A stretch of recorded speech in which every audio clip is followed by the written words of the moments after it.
Halo adik-adik, bertemu lagi bersama Kak Mela. Nah, hari ini kakak akan menceritakan kisah tentang Nabi Yunus yang dilempar ke laut dan dimakan oleh ikan paus. Nah, ada yang udah tahu belum? Nah, kalau belum tahu, ayo simak sama-sama ya.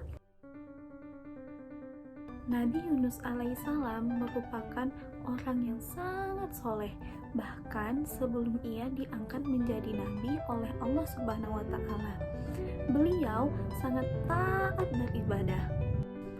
Dan ia juga telah mengajak kaumnya untuk menyembah Allah Subhanahu wa Ta'ala dan melarang untuk menyembah berhala, melarang untuk berbuat jahat dan durhaka kepada Allah.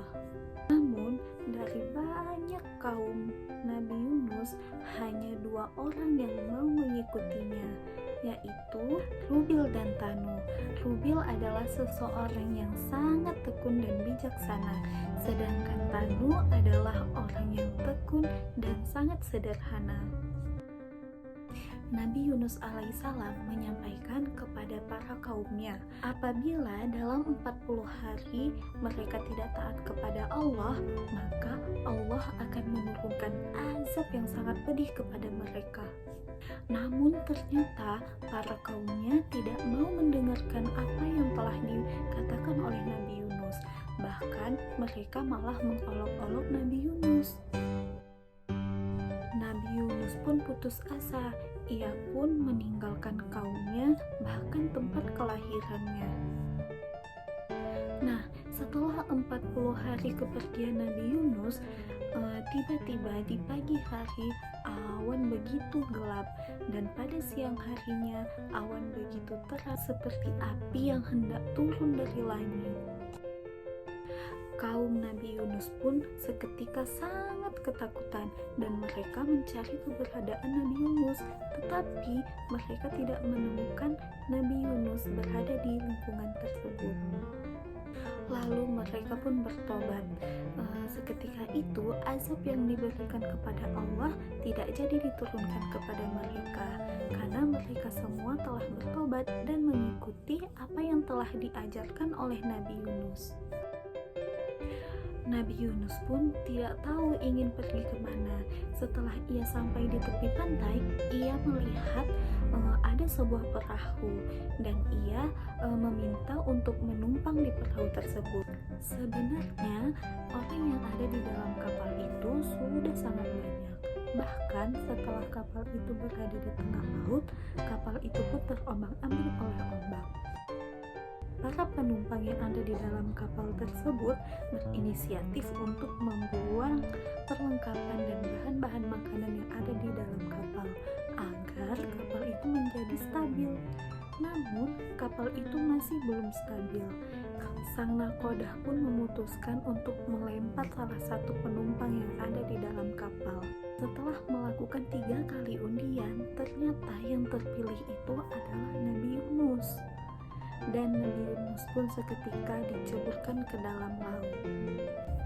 Namun Allah Subhanahu wa Ta'ala tidak menghendaki nabinya untuk binasa. Maka Allah pun mengutus ikan paus agar ia memakan Nabi Yunus.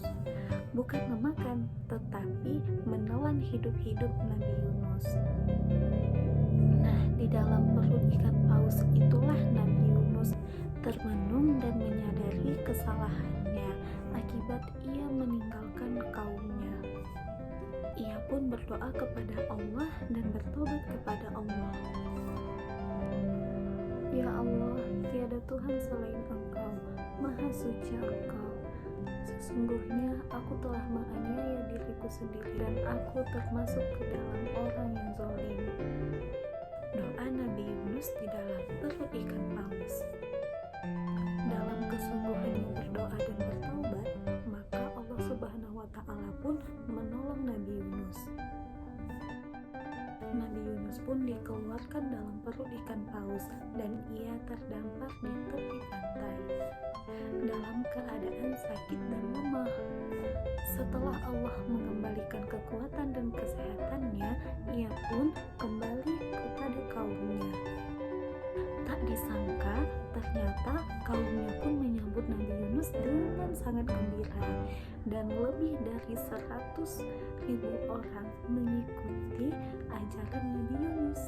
Mereka pun mengikuti ajaran yang diajarkan Nabi Yunus dan sangat taat beribadah, sehingga Allah pun memberikan kelapangan, ketenteraman, dan kemakmuran kepada kaum Nabi Yunus. Sekian kisah Nabi Yunus yang kakak sampaikan. Semoga kisah ini memberikan dan menambahkan ketaatan kita kepada Allah Subhanahu wa Ta'ala. Wassalamualaikum warahmatullahi wabarakatuh.